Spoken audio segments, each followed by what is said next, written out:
When harvest season ended, what remained on the fields wasn't profit, it was silence. Markets disappeared without warning. Warehouses were full, containers lined up at ports, but no one came to claim them. A collapse without noise, but one that spreads deeper each day. The collapse of agricultural exports. For years, U.S. agriculture has relied on exports as a pillar of survival. But after Beijing imposed tariffs exceeding 125%, U.S. sorghum exports to China dropping from 1.44 million tons to 78,000 tons. Storage remains full. Farms keep harvesting, but buyers are gone. This isn't just a short-term shock. The USDA confirms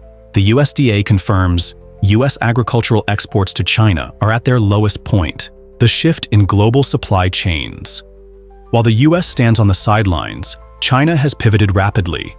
They proactively seek new partners to secure long-term supply. Within a year, soybean imports from Brazil surged by 25%. Argentina also expanded output to meet China's demand. These nations didn't just seize a market opening. They invested in ports, warehousing, and logistics. Fallout for logistics and labor. The Port of Oakland, a key hub for frozen agricultural exports, has fallen into deep congestion. Since the new tariffs were announced, 68 cargo sailings have been canceled without notice. A major hay exporter in Washington laid off 25% of its staff in just 2 weeks. A shipment of 6,400 tons of wood is now stuck without rerouting orders. Another 9,000-ton shipment en route to China may be rejected altogether. Government response and eroding trust. Instead of reopening markets or building new trade channels, the federal response has focused on bailouts. These relief packages are widely publicized but fail to address the root issue. Money cannot reopen ports or revive broken contracts. Major farm associations, including the NFU, ASA, and AFBF, have urged for swift resolutions to trade disputes. Traditional farming regions like Iowa and Kentucky have been forced to scale back operations. They know planting means losses, but not planting brings bankruptcy even faster. A long-term structural crisis. U.S. agriculture was designed to maximize output while depending heavily on exports. But once major markets close, the entire system falters.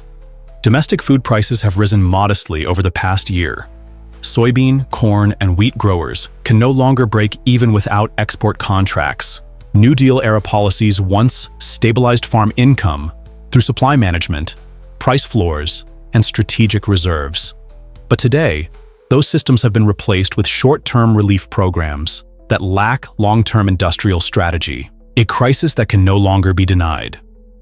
From the heartland to the West Coast ports, America's agricultural system is fracturing.